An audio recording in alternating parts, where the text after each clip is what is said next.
Salam alaikum, salam alaikum. Malien be fan fa o beni nyankuma. Lolozi kando. Comme Amadou Gaola ni kile damadoni na Facebook sanfɛla ɲagaminen do dɔɔni k'a sababuya kɛ Kiziti ni Jabateba musiki ka problème ye. Donc n ko an b'a essayer ka a fɛsɛ dɔɔni min bɛ ka kɛ Mali kɔnɔ. C'est-à-dire n bɛna daminɛ depuis a daminɛ ko min tɛmɛna fo ka n'a bila laban na et puis min bɛ ka kɛ Mali kɔnɔ ka a essayer ka dɔɔni ɲɛfɔ aw ye bɛɛ ka se ka conscience sɔrɔ k'a fɔ Mali in yɛrɛ bɛ cogo min na dugu in bɛ cogo min na. Donc an bɛ se k'a falen cogo min na ɲɔgɔn fɛ an b'a falen ten. Voilà. Donc ko in daminɛna ni mun ye a daminɛna ni Musa yɛrɛ grand frère de ye. Sinon au début Kiziti tun bɛ exister mais a ma se Mali la. Mais kɔrɔkɛ ko a ma donc n'i bɛ ko o ko kɛ ni faso t'a la nafa t'o la i b'a ɲini k'i faso de fɔlɔ bɔ nɔgɔ la yanni i ka taa ɲa mɔgɔ wɛrɛ ma. Donc mɔgɔ min don a bɛ mɔgɔ bonya a bɛ mɔgɔ ka kuma mɛn a ko problème t'a la a ko dɔgɔ n yɛrɛ terikɛ dɔ bɛ yen n'o ye Tumani Jabate ye. Donc ale ye musicien don somɔgɔw bɛ dɔnkili da a bɛ dɔnkilidalaw dɔn dɔnkilita i k'i ka service proposé a ye. Donc a taara a y'a ka service proposé. Bon au début Tumani tun ma Musa kɛ maa sɛbɛlama ye a tun b'a kɛ maa sɛbɛlama ye. Donc Musa ma a kɛ problème ye a ka avion ta a seginna Faransi. Donc o kɔfɛ de a tilala ka segin donc ani Siriki yɛrɛ ye ɲɔgɔn ye. Donc ani Siriki kelen ka ɲɔgɔn ye a ye explication di Siriki ma. Donc Siriki ko bon ne yɛrɛ tɛ n ka carrière gérer ne fa de bɛ n ka carrière gérer. Donc i bɛ taa ne fa fɛ yen i bɛ kuma ɲɛfɔ a ye. Donc a seginna ka taa u y'a kuma fɔ. Donc o wagati Universaliw ni mɔgɔ caman tun bɛ Siriki nɔfɛ mais min fɛn min don min ka wari mana caya o de bɛ taa o. Bon ala y'a kɛ Musa de ka proposition nafa kun bɛ Tumani ka wagati ka tɛmɛ yɔrɔ tɔw kan. Donc a ye Musa ta. Bon a yɛrɛ a tun ɲinɛna ko Musa don a tun ɲinɛna k'a terikɛ yɛrɛ dɔgɔnin don. Kɔfɛ contrat de signé Musa ko a ma ko tu te rappelles pas de moi que je suis le frère de tant. Tu vois. A ko dɔgɔ ouais c'est la famille. Donc u ye kumaw ɲɛfɔ et puis voilà ko tagara ten. Donc ala barika la u nana baaraw daminɛ ɲɔgɔn fɛ concertw nana kɛ. Donc Dieu merci dɔɔni Siriki yɛrɛ alhamdulilayi fo bi Dieu merci. Voilà. Mais baara kɔni kɛra ɲɔgɔn fɛ dɔɔni. Donc Siriki m'a fɔ Kiziti tɔgɔ labɔ Siriki ye Kiziti dɔ ka sɔrɔ Kiziti bɛ Kiziti yɛrɛ fana ye Siriki dɔ ka sɔrɔ Siriki ye Siriki ye. Mais diɲɛ kɔnɔ ni ko bɛ kɛ aw bɛ avancement de la o. Mais au jour d'aujourd'hui Dieu merci Siriki ça va chez lui Kiziti ça va chez lui. Mais depuis Kiziti ma se Mali la ça allait. Voilà. Mais diɲɛ kɔnɔ n'a y'a ta Mali kunda. Donc Dieu merci ça va chez Kiziti là-bas, ça va chez Siriki là-bas, donc Dieu merci. Voilà. Donc on nana ko avancé concert ou nana daminɛ fɛnw nana daminɛ mais depuis concert fana daminɛna 20% de kan ka di a 20% ma deli ka di 20% ma deli ka di depuis Siriki signera fo bi 20% ma di hali ni maa ko k'a bɛ taa contrat signé ni Musa ye a b'a fɔ non viens chez moi directement u bɛ contrat signé. Donc n'u ye contrat signé fana Tumani ye Tumani ye tiɲɛ don Tumani bɛ ko caman dɔn misiki kɔnɔ mais i t'a bɛɛ dɔn donc planning bɛ tiɲɛ a bolo. Donc il y a beaucoup de gens qui se sentent escroqués. Tu vois, il y a beaucoup de gens qui se sentent escroqués. Parce que ni planning ma ɲɛ planning ye mun ye o ye de i b'a décider bi Siriki bɛ kɛ Burkina sini a bɛ kɛ Faransi après demain a bɛ kɛ Canada donc des trucs comme ça a bɛ f'o de ma planning emploi du temps voilà. Donc Tumani tɛ se o gérer cogo la Voilà, donc ni ma chose gérer là, les gens vont se sentir escroqués parce que salou veut taka ben dondo de ma fin donc ni atigi ma se ka se o don donc o ye concert bolé ama ni concert bora ma mo mi woleli ke ko ka concert ke donc o de ni problème. Voilà, donc c'est pour cela mo chaman ba fo a dona en fait a bora en fait ni bedo bala. Donc le but était que tout a kera iba fo Musa ni Tumani yɛrɛ den Sidiki ye donc Tumani bɛ se ko dɔw la Musa tɛ se o la Musa fana bɛ se ko dɔw la Tumani fana tɛ se o la Musa bɛ se ka Sidiki lase yɔrɔ dɔ la ko Tumani tɛ se k'a kɛ Tumani fana bɛ se ka Musa lase Sidiki lase yɔrɔ dɔ la k'a sɔrɔ Musa fana tɛ se k'o kɛ donc ko in tun ye dɔrɔn bɛɛ tun bɛ lafiya sɔrɔ ni kow bɔr'u cogoya fɛ mais malheureusement ko ma b'u cogoya fɛ comme nana concert ko fɔ ye cogo min na o 20% par exemple ni concert ye 10 millions ye 2 millions kan ka di producteur ma n'o ye Musa ye o 2 millions concert bɛ organiser tout fɛn bɛɛ dɔnkilidala dan ye dɔrɔn k'a ka 8 millions ne minɛ ka na dɔnkili da ka t'i da ka sunɔgɔ ale ka foyi ma tunu voilà donc producteur ka baara ye o de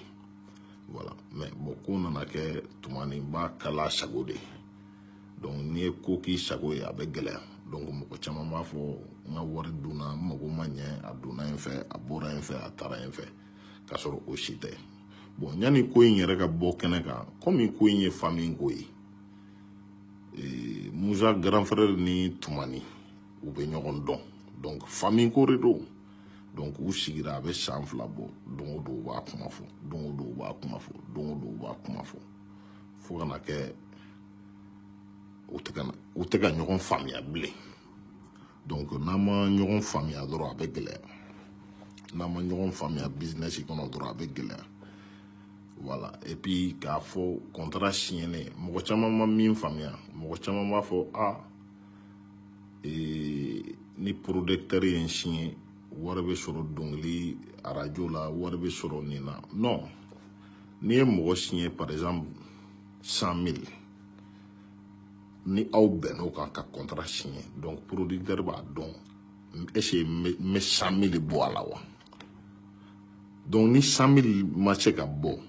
o y'ale ka perdu de mais ale de b'o estimer k'o lajɛ ka donni risque mais min bɛ fɔ ko producteur tɛ wari di a tɛ wari di a tɛ wari di producteur tɛ se ka wari di ka sɔrɔ wari min kɛra k'e signé o wari yɛrɛ ma bɔ fɔlɔ donc a bɛ gɛlɛya ko producteur ka wari d'e ma donc n'a y'o labɔ min bɛ yɛlɛ o kan n'aw b'o tila de a b'o tila ni ale b'a ka 20% ne ta k'a tɔ d'i ma o fana bɛ kɛ mais ni o wari ma bɔ a bɛ gɛlɛya dɛ a bɛ gɛlɛya ko producteur ka wari d'i ma voilà donc min ye an nana t'o la donc fonds déposera yan Faransi donc justice y'a yira k'a fɔ il y a quelque chose qui ne va pas mais u y'a ɲɛɲini u ye a essayer Sidiki ka SACEM kan ka 450 000 k'o bloqué fɔlɔ a ma di Keziti ma dɛ a bloquera de k'a ɲɛɲini parce que Faransi ni Mali tɛ kelen Sidiki bɛna Faransi cogo min a diya Tumani bɛna Faransi ka segin cogo min a diya maa si ma deli k'o ɲini k'o dalakan na mais justice b'a ɲɛɲini de n'o tigi aw kɛlɛbaga n'o taara Mali la donc ni a ye déjà bloqué kɛra donc a b'olu kunna gagné cogo tɛ yen parce que bon mɔgɔ n'i bɛ ko sugu dɔ la ni ko ye tourner dɔ ta dɔrɔn donc i b'a faamuya directement ko tiɲɛ yɛrɛ la nin ko in ni nin mana laban cogo cogo a bɛ laban ka ɲɛkumu de kan donc n'o kɛra dɔrɔn i b'a essayer ka système wɛrɛ bɔ donc olu fana hakilina kɛra mun ye an bɛ Musa kɔnɔ Mali la donc ni Musa nana Mali la an fana bɛ se ka min kɛ an b'o kɛ donc ala y'a kɛ Musa taara Mali la donc Musa taalen Mali la u y'a essayer ka fausse contrat dilan donc k'a k'o signé jagoya ale de ka juru bɛ yen nɔ ka juru falen sisan o contrat de a b'o de signé et puis k'a jɛra Sidiki kɔ et puis ni mɔgɔ minnu genre mɔgɔ caman bɛ yen olu bɛ fɛ ka Sidiki san Musa ko k'o tɛ problème ye donc n'olu nana k'u bɛna u ni Sidiki ka Musa ka kuma fɔ Tumani b'a fɔ non c'est pas possible, il faut que Musa ale de y'a fa ye donc u ka gérer n'ale, mais le seul problème de Tumani qui n'a pas le contrat bɛ Musa de bolo, donc société ninnu Universal ninnu ni Bicos ninnu ni Warner ils sont pas bêtes, i m'a faamuya, Fatou là où bɛɛ b'a dɔn papier est fait min, voilà. Donc du coup ils ont des problèmes, donc ils sont obligés k'u jɔ. Donc sinon maintenant Sidiki bɛ fɛ ka feere don o don weleli yɛrɛ bɛ kɛ Sidiki i bɛ fɛ ka feere joli, i bɛ fɛ ka feere joli, mais feereli min yɛrɛ bɛna kɛ o dɔrɔmɛ kelen Tumani tɛ fɛ u ka da Musa nɛn kan, alors que don min na a bɛ contrat signé a ye wari de di, hein, don min na a bɛ contrat signé a ye wari de di 45 000 €. Donc ni o kɔni dira an fa don min na n'a bɛ feere fɛnɛ cogo cogo hali n'a ma wari bɛɛ sɔrɔ a kan ka dɔ sɔrɔ, mais ko de fɛnɛ tɛ kɛ, donc ko bɛ ka kɛ injustice ye. Donc polisi dɔw bɛ yen olu y'a faamuya, komi Tumani yɛrɛ fɛnɛ ka polisiw bɛ yen n'olu taara Musa minɛ, donc ka taa bila yen justice yɛrɛ fɛnɛ polisiw minnu ko ayi an b'an faso de fɛ, an bɛ justice de fɛ, o polisiw n b'u fo, aw ni ce aw ni baraji, ala k'aw sara, ala k'a dɔn aw ye. Donc olu b'a fɔ non karisa ta so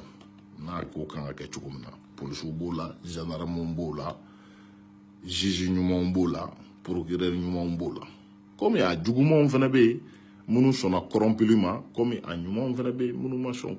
corrompuli ma. Bon Musa dun mɔgɔ dɔ de don bi alhamdulilayi, il peut se défendre un peu parce que a bɛ se ka avocatw ta, a bɛ se k'i débrouiller, mais fɛn dɔ de don fo an ka injustice in de jɔ maliyɛnw, a bɛ jɔ cogo min na an b'o de ɲɛɲini, fo an ka injustice de jɔ, fo an ka injustice jɔ. Munna i tɛ se ka minɛ dɔrɔn ka i ta dɔrɔn ka t'i bila kaso la, ou bien ka dɔ ka nkalon yɛlɛma k'o kɛ tiɲɛ ye. An sera yɔrɔ min ma n'an bɛ fɛ ka avancer fo ko ala ka hinɛ anw na, hein, pour que ala ka hinɛ an na a bɛ gɛlɛya dɛ, n'an tora tan pour que ala ka hinɛ an na a bɛ gɛlɛya. Donc vraiment il faut que an bɛɛ maliyɛn bɛɛ kan ka fara ɲɔgɔn kan ka ni injustice in kɛlɛ, maliyɛn bɛɛ kan ka fara ɲɔgɔn kan ka ni injustice in kɛlɛ. Donc Musa bɛ o bolo de kan sisan, donc u bɛ fɛ ka mun de kɛ sisan, donc sisan ni i taara ka plainte déposer, des fausses plaintes, excusez, donc ni olu déposer, donc a tigi bɛ temps min kɛ, donc o temps in u bɛ fɛ k'a datugu o temps in kɔnɔ, mais ne yɛrɛ bolo o ma se datuguni ma o, mɔgɔ aw bɛ se ka fɛn ɲɛfɔ, mais u bɛ fɛ k'a datugu et puis ka obliger a ka fɛn dɔ signer k'a sɔrɔ a tɛ se ka min signer, ale ka juru min bɛ yen ko k'o yɛlɛma k'o kɛ Tumani nin ta ye k'o juru kɛ kɛsiti la, mais maliyɛnw aw yɛrɛ ala kama a ye nin ta k'a da aw ɲɛkɔrɔ sa. Cɛ an ka sira ala ɲɛ sa, han an ka sira ala ɲɛ wallahi bilahi, an k'a dɔn k'a fɔ bilahi an ci tɔtɔ tɛ diɲɛ in kɔnɔ. Adamaden mɔgɔ kana wari fisaya ni hadamaden ɲɔgɔn ni ye. Musa nana kana k'a bɛna Mali de dilan, Musa nana kana k'a bɛna Mali de dɛmɛ.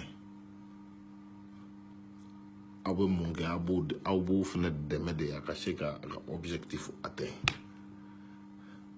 An k'a dɔn wari mana diya mɔgɔ ye cogo cogo i k'a dɔn k'a fɔ i bɛ sa, an bɛɛ bɛ kule de la diɲɛ don o don. An filɛ nin ye Facebook min yɛrɛ kan diɲɛ don o don dɔ b'a sɛbɛn dɔ tɔgɔ kɔrɔ de, donc an bɛɛ tatɔ la de don, an bɛɛ bɛ taa ka wari in to. N'i ye ɲuman kɛ i b'o de sɔrɔ, n'i ye juguman kɛ i b'o de sɔrɔ. Munna Musa bɛ kaso la, tuma dɔw Musa bɛ kɛnɛma, mais munna a bɛ kaso la, a ka papier b'aw bolo, munna a bɛ kaso la, a tɛ se ka bɔ Mali kɔnɔ, mais a bɛ kaso la o, ça revient à la même chose, ça revient à la même chose. Parce que dɔw bɛ na u b'a fɔ non an bɛ fo biri la Musa bɔra non kaso tɛ k'a fɔ n bɛ baro il faut le laisser circuler librement a ka taa ka sira fɛ il a des enfants il a une famille a somɔgɔw bɛ fɛ k'a ye a denw bɛ fɛ k'a ye mɔgɔ wɛrɛw bɛ fɛ k'a ye a terikɛw bɛ fɛ k'a ye mais il est empêché de faire tout ça donc il est en prison voilà à un moment donné fan fɛnɛ ka an miiri an ka kow ɲɛɲini donc de grâce ko Musa ka ko don Musa ka ko tɛ o an bɛɛ ka fara ɲɔgɔn kan an ka nin injustice in kɛlɛ ko grève bɛ yen donc an m'an sigi an b'a lajɛ an kɔni Ala k'a kɛ hɛrɛ ye o de ka d'an ye an ma kɛlɛ in daminɛ dɛ kɛlɛ daminɛbaga bɛ yen nka n b'a fɔ bien nka mɔgɔ i bɛ se ko dɔ la i b'i tɔ to kelen fila i bɛ ko dɔ daminɛ i bolo i bɛ se k'a maîtriser a laban bɛ taa k'i bolo dan o bɛ ne kɛ o ne b'o kɛ kangarida kan ye k'o di n tɛ mɔgɔ fa neni n tɛ mɔgɔ ba neni n tɛ mɔgɔ dɔgɔya min ye tiɲɛ ye n b'o de fɔ injustice a man ɲi Musa ko tɛ dɛ ni tasuma y'i sigiɲɔgɔn bungosi minɛ ji k'i yɛrɛ ta la turu bɛ s'i ma don dɔ la donc Ala k'an bɛɛ ɲuman bɔ nin ko in na an ka hɛrɛ ye de an bɛɛ ka ɲɔgɔn faamuya ko in na nka ni mɔgɔ b'a la min tɛ fɛ k'a faamuya Ala de b'o ŋaniya dɔn ni ŋaniya ɲuman don Ala ka bɛɛ sara ni ŋaniya ye tiɲɛ Ala k'a dɛmɛ tiɲɛ ya Rabbi Ala k'a dɛmɛ tiɲɛ ya Rabbi Ala k'a dɛmɛ nkalon Ala k'a nagasi nkalon Ala k'a nagasi ya Rabbi nkalon Ala k'a nagasi Ala ka tiɲɛ bange Musa fo n'o y'a sɔrɔ i ma tɔɲɔ de sinon Ala b'i kunkɔrɔtalen bɔ nin na fo n'o y'a sɔrɔ i tɛ tiɲɛ kan fo n'o y'a sɔrɔ o m'i tɔɲɔ bilahi i kunkɔrɔtalen bɛ bɔ inshallah ni Ala sɔnna ne t'a fɔ k'a jigida boli kan n tɛ n t'a fɔ k'a jigida sarakabɔ kan n tɛ n t'a fɔ k'a jigida ko wɛrɛ kan n tɛna saga faga n tɛna ɲɔgɔmɛ faga n tɛna misi faga n tɛna wulu faga n tɛna sɛ faga n y'a fɔ k'a yira masa Ala de la ya Rabbi Ala ka tiɲɛ dɛmɛ nin jumadonya in na ya Rabbi Ala ka tiɲɛ dɛmɛ Musa ya Rabbi Ala k'i bɔ nin janfa in kɔnɔ ya Rabbi Ala k'i bɔ fo n'o y'a sɔrɔ o m'i tɔɲɔ nkalon kan fo n'o y'a sɔrɔ o m'i tɔɲɔ nkalon kan fo n'o y'a sɔrɔ e ta de t'u la ya Rabbi Ala k'i ɲuman bɔ a la ya Rabbi Ala k'i ɲuman bɔ a la ya Rabbi Ala k'i ɲuman bɔ a la Ala k'an bɛɛ ɲuman bɔ a la parce que bɛɛ n'a ka ko kɛcogo dɔn ni diɲɛ kɔnɔ ni n bɛ min fɔ n tɛna kuma in janya n tɛna fɔ n bɛna kuma in parce que ni ne bɛ kuma dɔrɔn dusu a dan de don donc n b'a dan yan parce que n'i yɛrɛ y'i miiri i bɛ tiɲɛ kan ko sugu dɔw bɛ ka tila ka k'i la i yɛrɛ faso la tiɲɛ yɛrɛ la a bɛ dusukasi kun bɔ donc n'i bɛ kuma ka taa fɛ i dusu bɛ kasi n'i dusu kasira i bɛna kumaw fɔ min man ɲi Ala kana a to an ka mɔgɔ dɔgɔya anw ma lamɔ ten donc Musa Ala k'i ɲuman bɔ a la Ala k'i ɲuman bɔ a la ya Rabbi Ala kan'i to janfa la donc sur ce m'a fɔ maliyɛnw ye donc an bɛɛ ka Musa soutenir tɛ dɔwɛrɛ ye ko Musa don ko Keziti don non Musa soutenir de ye parce que injustice de bɛ ka kɛ donc o injustice an b'o de soutenir k'a fɔ k'a yira k'a fɔ o man ɲi an tɛ injustice la bi an faso la an tɛ injustice la jo ka di jotigi ma fantan ko tɛ faama ko tɛ jo ka di jotigi ma peut-être Musa bɛ se k'a yɛrɛ dɛmɛ mais sini Musa mɔgɔ min don o ye fantan ye a t'a fa ko a t'a ba ko a t'a yɛrɛ kun a b'a yɛrɛ dɛmɛ cogo di a bɛ avocat ta cogo di peut-être a bɛ se ka journaliste a b'o kɛ cogo di se t'a ye a tɛ mɔgɔ dɔn mɔgɔ t'a dɔn a bɛ kɛ baara y'a bolo o tigi bɛ taa bila kaso la a bɛ tunu maa si t'a yɔrɔ dɔn o caman kɛra donc de grâce ya Rabbi Ala ka an bɛɛ ɲuman bɔ nin ko in na Musa Ala k'i kisi parce que janfa man ɲi dɛ Ala k'i kisi Ala k'i ɲuman bɔ a la ala k'i ɲuman bɔ a la donc sur ce o de tun don donc an ka soutenance kɛ ne kɔni bɛ n fɔ n kan sa ne t'a dɔn a ko bɛ laban min na dɛ ala de b'o dɔn nka n tɛna siran ka tugu tiɲɛ fɔ la kɔ n tɛna siran ka tiɲɛ fɔ la ne ni diɲɛ wuli cɛ ni ala bɛ n faga k'an faga tiɲɛ kan ya rabbi ni ala bɛ n faga k'an faga tiɲɛ kan n'i ye tugura mɔgɔ kɔ nkalon kan n'a malola don min na i bɛ malo ya rabbi ala ka tiɲɛ dɛmɛ ya rabbi ala ka tiɲɛ dɛmɛ ya rabbi musa ala ka kiti k'i n'u cɛ n tɛna mɔgɔ wɛrɛ ta fɔ dɛ mɔgɔ wɛrɛ ta o yɛrɛ tigi b'a gere ala ɲɛ b'a bɛɛ la musa ala ka kiti n'u cɛ o de tun bɛ ne bolo k'a fɔ ye salamu aleykum